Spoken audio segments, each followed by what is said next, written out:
sot do të flasim për numrin e regjistrimeve të votuesve nga diaspora për zgjedhjet e 7 qershorit në Kosovë. Sipas asaj që un kam parë të dhënat e fundit, deri tani janë regjistruar mbi 100.000 votues nga diaspora. Pritej një fluks kaq i lartë dhe sa është fiks ky numër deri në momentin që flasim? Po, shëndetje kolege Bora nga diaspora, nga Gjeneva, nga Zvicra. Po, si që thatë, ashtu edhe është me afrimin e zgjedhjeve në Kosovë, diaspora po shfaqet sërish si një faktor me ndikim të mundshëm në rezultatet që mund të ndryshojnë balancet politike. Kështu që Komisioni i Zgjedhjeve ka pranuar 142.803 aplikime, Gjermania kryeson me numrin më të madh të votuesve të regjistruar me rreth 50.000, ndërsa Zvicra ka mbi 23.000 votues të regjistruar. Pra këto shifra flasin se si vjet diaspora ka shënuar një rekord. Këtu duke mos harruar edhe vende tjera të BE-s, për shembull Franca, nga Gjermania, nga Italia, kemi Austrinë, Belgjikën dhe vende skandinave dhe të tjera deri në Amerikë.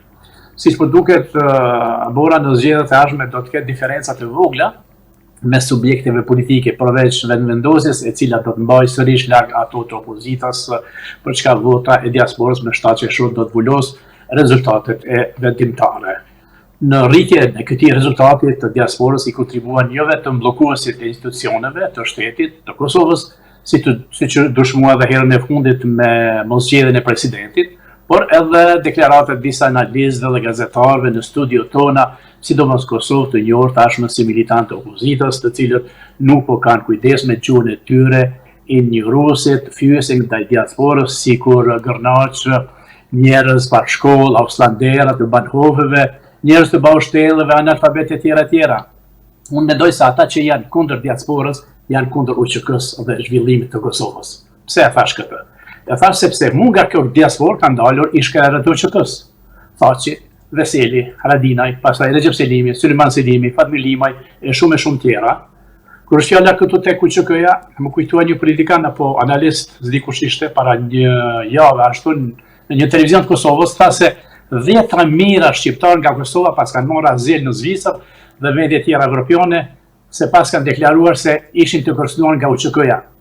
Gjurmët kësaj deklarate, Bora, ne kemi kontaktuar Policinë Federale dhe Ministrinë e Punëve të Brendshme të Zvicrës dhe Gjermanisë, respektive zyrat për migracion në Bern dhe Berlin, të cilët shifra autoritetet zvicrane dhe gjermane kanë demantuar. Sipas tyre ka pasur disa zyrkërkues nga Kosova që kanë përmendur kërcënimet nga UÇK-ja për të fituar azilin, por ata janë disa serbë dhe disa tjerë jo shqiptar nga minoritetet, domethënë. Por shqiptarët s'ka pas shumë, pak e hiç, të cilët mund t'i numërosh në gishtri. Ishte kjo një deklaratë skandaloze, madje me 2 teha, një fik, siç themi, me 2 teha. Një për të kompromituar UÇK-n, se gjoja pas kanë kërcënuar shqiptarët, dhe 2 për të kompromituar të humbin imazhin diasporës, domethënë mërgjimtarëve tash në prag të zgjedhjeve. Në fakt, këto deklarata unë i kam dëgjuar edhe më parë nga politikajt dhe media serbe se shumë shqiptarë në vitet 1999 apo pas luftës kanë kërkuar azil në Zvicër, gjoja për të kërcënuar nga UÇK-ja. Propagandë kjo siç din ta bëj programi për t'i përqarë shqiptarët, por s'janë të vërteta. Me një fjalë, këto hyrje dhe urrëtie ndaj diasporës shqiptare nuk janë të mira apo të bëhen debate, për shembull debate në Kosovë kemi çdo natë speciale në ekranet tona shumë i titujt me temën a duhet të votojë diaspora? Po pse jo? Kur e tërë bota voton. Me kolege Bora, në Shqipëri votohet, në Zvicër këtu votojnë, gjitha vendet e Bashkimit Evropian. Dhe pse? Kjo ignorancë ndaj diasporës shqiptare, sidomos nga opozita. Mos harrojmë se sipas kushtetutës së Republikës Kosovës dhe KQZ-s, çdo qytetar i Kosovës, qoftë në vend apo jashtë, ka të drejtën e tij legjitime të votojë. Dhe tash, askush nuk ka të drejtë përjashtoj diasporën, ndryshe quhet diskriminim, dhe ai që është kundër votimit të diasporës de facto është edhe kundër kushtetutës dhe kundër shtetit të vet. Vetëm Serbia për decenja të tëra kishte diskriminuar diasporën shqiptare duke ju mohuar të drejtat e tyre legjitime për të votuar. Sikur sot ata që përvojnë në Kosovë disa që po kundërshtojnë votën diasporës, por jo edhe parata. Por është fjala këtu, unë me qenë se vi nga Lugina Prashevës nga Serbia, ende se Serbia vazhdimisht neve na diskriminon. Jo vetëm disa çështje simboleve, pastaj në shkolla fshirin adresa, por na diskriminon edhe duke na refuzuar të votojmë. Dhe unë vetë duke di kur kam votuar për këto zgjedhje të Serbisë, domethënë në këtë drejtim.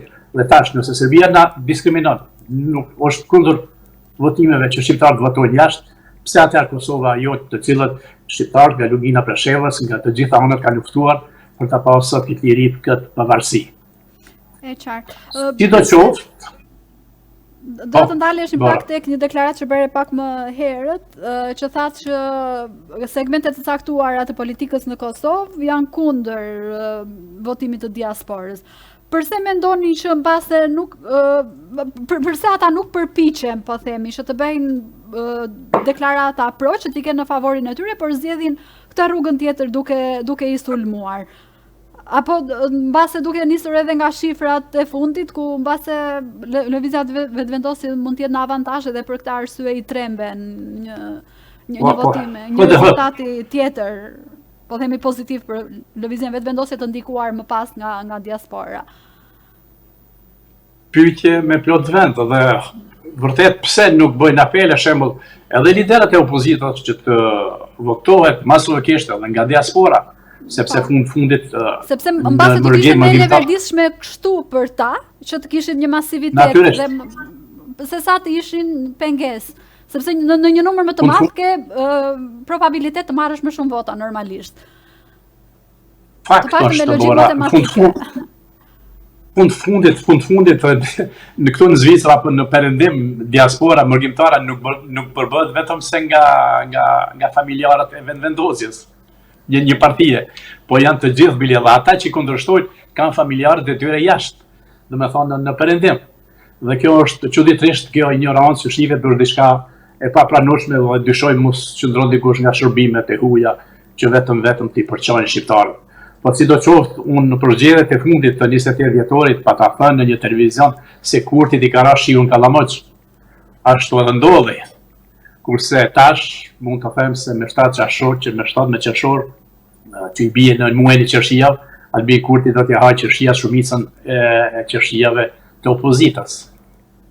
Pak në mënyrë figurative. Po, ju parashikoni një fitore të zotit Kurti edhe sidomos kjo të mundësuar me votat e diasporës. Pra e shihni diasporën masivisht pro lëvizjet vetëvendosje. Nuk shikoni se mbase diaspora mund të ketë edhe në një pak kënaqësi ndaj zotit Kurti për faktin që Kosova është sërish në zgjedhje për herë të tretë në pak kohë dhe si të paktën në vendin ku ju jetoni, si shihet fakti që Kosova është sërish në zgjedhje dhe kë bëni ju fajtor për këtë pjesë? Kuptohet, fajtor është opozita dhe lista serbe, për shkak se është e papranueshme, gjathaj gjak, i tëraj gjak është nervor, ajo luftë, dhe tash të bllokohen institucionet. Ku që këja ka luftu, populli shqiptar të gjithë ka luftuar të kenë shtetin e tyre, institucionet e tyre. Dhe kjo, që ky bllokim institucione, paralizimi institucioneve, i shkon në mullirin e Serbisë, sepse do të dalin ata, jo vetëm Serbi flasin në media serbe, por edhe në arenën ndërkombëtare, ja shqiptarët nuk janë të aftë ta bëjnë shtetin e tyre, Kosovën. Dhe kështu që unë mendoj se do të ishte më arsyeshme që të apelojnë edhe opozita që të dalin të gjithë në zgjedhje edhe nga mërgjimtarët.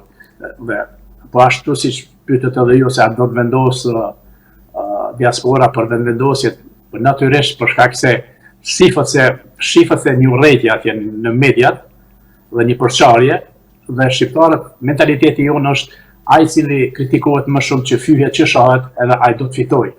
Dhe këtu është pak edhe një lloj inati që kanë hyrë mes shqiptarëve, sidomos jo në mes shqiptarëve, po pas disa deklaratave të liderëve apo media analistëve të ashtu quajtur gazetarëve të cilët hedhin dru e vrerë kundra diasporës. Thonë pse me votu, po ne jemi pjesë e shqiptarisë.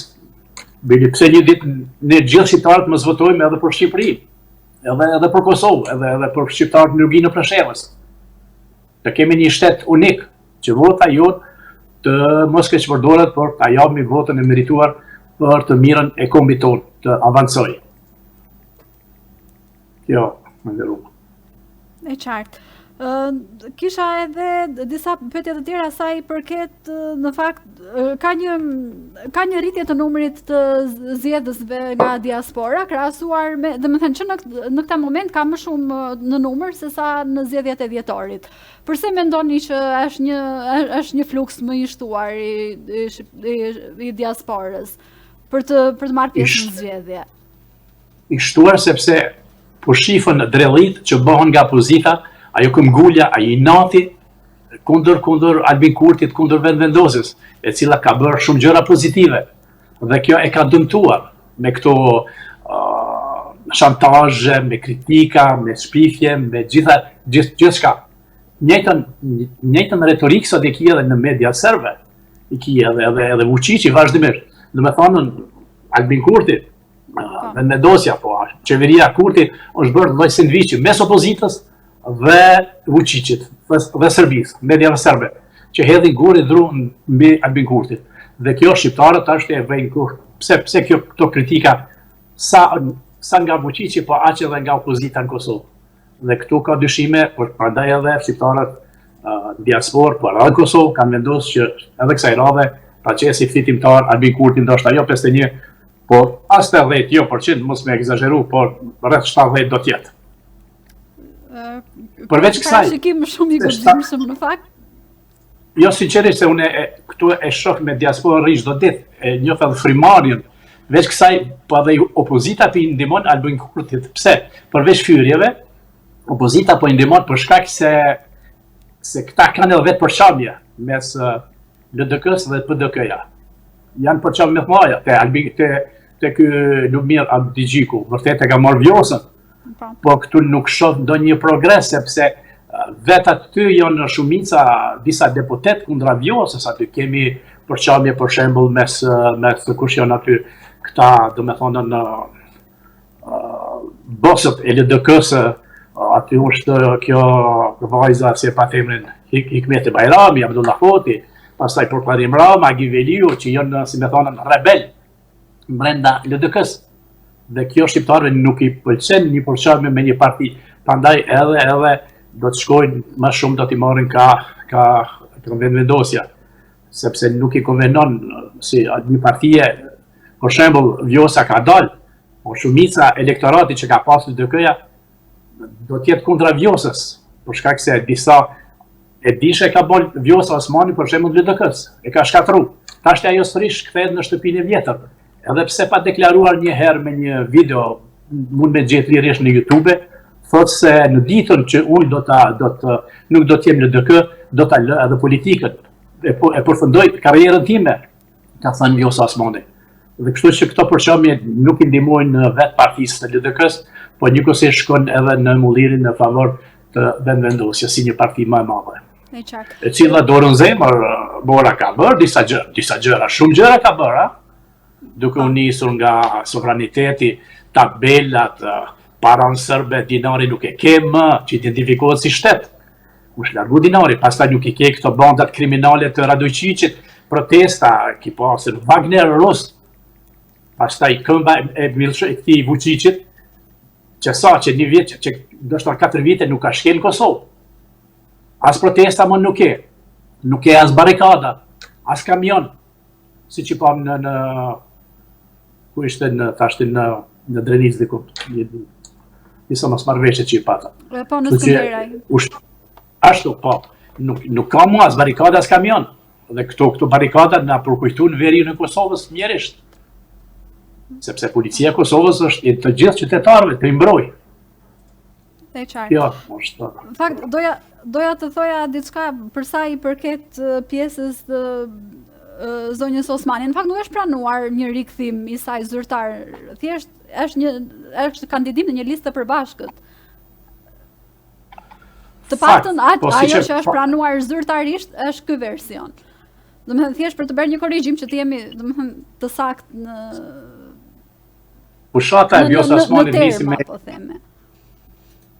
Fushata e Vjosa Osmani nisi me Lumir Abdigjikun, siç e pam javën e kaluar, kur i pam këta dy në përqafime, po vetë krahasimi, shpesh që e bëjnë krahasimin kush do të fitojë, Vjosa apo Albin Kurti, kjo është një fushat për Vjosa Osmanin. Pse? Për shkak se Albin Kurti është shumë e lartë, ka më shumë përkrahas. Tash vetëm se me këtë paralelizim e bojnë edhe një lloj fushate pro Osmanit. E qartë. Do doja pak edhe një koment të vogël shkurtimisht për protestat e studentëve në Maqedoninë e Veriut. Edhe mbi incidentin diplomatik që është shënuar së fundmi, ku po themi është përflitet që është shkarkuar edhe ambasadori në Maqedoninë e Veriut për shkak të një skandali i cili rodhi nga një grup WhatsApp-i. Nuk e di si komentoni këto zhvillime. Është mirë, gjanat në aspektin kombëtar na pak nuk jemi duke shikuar në mënyrë të seleksionuar. Për shembull, ose të marrim pjesë si komp në gjitha zhvillimet, protestat, ose të mos marrim fare. Për shembull, ne në Luginën në Preshevës, kur kemi pas protesta, nuk ka pas askush nga Shqipëria, askush nga Kosova. Në Maqedoninë e Veriut ka pasur një përfaqësi studentësh të cilët kanë shkuar, pavarësisht se janë bllokuar më pas në pikat kufitare. Po. Natyrisht ne nuk kemi planuar në Luginën e Preshevës me orë nga Shqipëria, nga Kosova apo nga vizë tjetër Maqedonia, për shkak se do ta dëmtonin Luginën e Preshevës se kërkojnë Shqipëri të madhe. Ose tash ai shumë mirë është proteste merituar që të dalin për të drejtat e tyre, për flamurit, për gjuhën shqipe sidomos, është Maqedoni, pse jo? Mjafton nëse qonë të gjithë studentët, mjafton që studentëve të solidarizohen vetë populli shqiptar në Maqedoni, ka afër 1 milion, nuk i nxe Shkupi. Tash i pi Shqipërisë po vjet. Në Kosovë më shumë kjo është një lloj si ta quaj pak më shumë edhe propaganda pak politik. Sinqerisht, sepse edhe Albin Kurti kur shkon me votu shembull që mos harrojmë, edhe atje Albin Kurti kur i fut hundët kanë në Maqedoni, asaj s'u pëlqen. Sicili ta pastrojmë të merrem me çështjet tonë, me aborrin tonë. Kjo është që shpesh u kritikuar Albin Kurti, pse po përzit, është përzirje në punë të mbrëmshme. Po pse atëherë studentët, se pas studentëve që i dërgojnë nga Shqipëria në proteste Maqedonisë që ndron dikush, nuk është rasti, ose pas këtyre tjerëve në Kosovë, që ndron grupacione. Sikur rasti Kumanovës, ka qenë në spionazhe të ndryshme aty në burzie që vdiqën në burgje u futën aty në kujtohet rasti Kumanovës, që Maqedon militare, paramilitare bën rrafsh në Kumanovën. Dhe aty kanë qenë të burzira shumë gishtrin nga Kosova, nga Shqipëria, dhe shumime tjera sekrete tuja anti-shqiptara, dhe asë gjë nuk bën. Fatkeqësisht njerëzit u burgosën dhe vdiqën. Dhe kështu që nuk është mirë me manipulu me protestën e studentëve në Maqedoni. Ata i kanë hallet e veta, ata i zgjidhin vetë. Dhe deklaratat e tilla nuk besoj se i bëjnë mirë studentëve, sepse reflektojnë me njëherë Beogradi dhe Shkupi zyrtar ashtu siç reaguan, ja shqiptarët, ja për Shqipërinë e madhe. Atëherë pse nuk deklarohen treja Tirana ose Prishtina për Shkupi, për problemet tona kemi Luginën e Preshevës, që kemi me jetim. Kuj si interesant, veç vinë ndonjë kryeministër, Edi Rama ju kujtohet ka herë kanë marrë me hangër si thonë një pulë ose një qinç.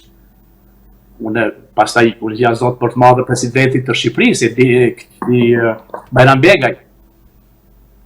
I është i vetmi president që nuk e ka vizitu Luginën e Preshevës, bili simbolikisht që na i rrisi moralin në Luginën e Preshevës, Bajram Begaj. Nuk e kemi pa kur. Shkon për shembull te Arbreshët 4-5 herë. Por Skënderbeun, okej, shumë mirë, po ne kemi një Skënderbeu Preshevë. Mund për shembull qendra kemi Skënderbeun Bustit. Dhe ne do ta mirëpresim. Plus edhe ne flasim gjuhë shqipe, ndoshta më mirë se disa vende në Shqipëri, edhe në Kosovë, edhe pse jemi në Serbi. E qartë. Kështu që ke një rrim për Luginën e Preshevës mua s'm pëlqen, sidomos nga lider. Fundit edhe Kushtetuta e Republikës së Shqipërisë e flet qartë se Shqipëria është të përkujdeset. Bile nëse s'është e aftë Shqipëria financiarisht siç që bën Albin Kurti, Kosova me 5-6 milion, 7 milion që ka dhënë për Kosovën, për Luginën e Preshevës, Kosovë lidore desha them. Pse nuk mjaftojnë deklaratat për me mbështet studentët në Maqedoni, nuk mjaftojnë as deklaratat për Luginën e Preshevës. Por ne kemi nevojë me ndihmesa konkrete, libra, lapsa, me na hap një fabrikë, sepse e ka qëllimin egzodin Serbia nga Lugina e Preshevës. Kur jemi këtu një ditë u miratu edhe çajm Kaveri, him këtu edhe pak. pas një raporti të OKB-s që dënoi politika diskriminuese e Serbisë kundra shqiptarëve Luginë Preshevës me fshirjen e adresave. Pastaj pasoi një ide, një iniciativë e deputetit shqiptar Shajt Kamberit për një rezolut në kuvendin e Serbisë, në parlamentin e Serbisë. Është mirë, pse jo? Është bërë me këta një sensibilizimi që është kombëtarit, Luginë Preshevës, të krimeve serbe në Kosovë e tjera. Po me vu nuk ishtin gojë bi Vučići se nuk e bën kurrë. Pse? Po hajde më rrëllë, thot nuk ta bani ty e Shqipëria e Dirama, s'ta bani rezolutën kundra krimeve serbe në Kosovë, e unë po ta bëj në Serbi? Ha? Ose tjetra, pse Vučići për i largon shqiptar Luginë Preshevës 10.000, 20.000, 30.000. Po mira, aty do thot, e Dirama për i largon që 20 vjet i ka largue afër 1,5 milion shqiptar, pse po më gjuni muë, pse për i largoj, ata s'pi largoj, thot, ashtu thot Serbia, ata vetë për dalin. Megjithse, në mënyrë është një spastrim etnik, diplomatik, diskret, papusia madhe, diskriminimi edhe kështu shqiptarëve ja kanon vetëm se një derë që dalin jashtë Luginës Preshevës, që quhet në fjalorin e diplomacisë ndërkombëtare si spastrim etnik. Kjo është nderuar kolege për zhvillimin.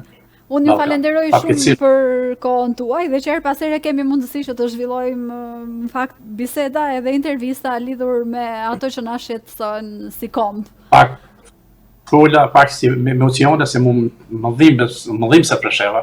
Nuk ka pas asnjë problem, është gjithmonë kënaqësi që deshta them se neve diaspora që na ka largu Miloševići ka dalë thik me dyteja. Një ka pas dëshirë ta zbras Kosovën, Luginë Preshevës, por njëkohësisht sot ne Lugina shqiptarët e diasporës po japin kontribut shumë për Kosovën e për Shqipërinë.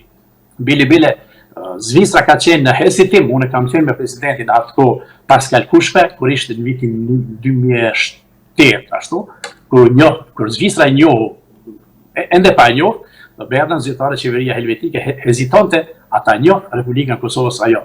Bile unë vetë shtrova pyetjen, a do ta njohë? Presidentit i asaj kohe Kushpe tha, jënë këtu dy të këshia, njëna më e lehtë, njëna më e rëndë. Është njëna më e rëndë sepse kemi presion nga Serbia, Beogradi, pa edhe nga Rusia, nga Moska. Por mos harrojmë se ne kemi një diasporë të fuqishme këtu në Zvicër, një integrim, prandaj edhe ne do ta njohmi Republikën e Kosovës. Për hir, për hatër, si më thonë, për diasporën shqiptare ka qenë shembull integrimi. Kjo është diaspora bura. Në qartë. Le të jetë ky mesazhi përmbyllës edhe i intervistës sonë. Faleminderit shumë. Dëgjohemi në intervistën tjetër. Respekti. Mirupafshim.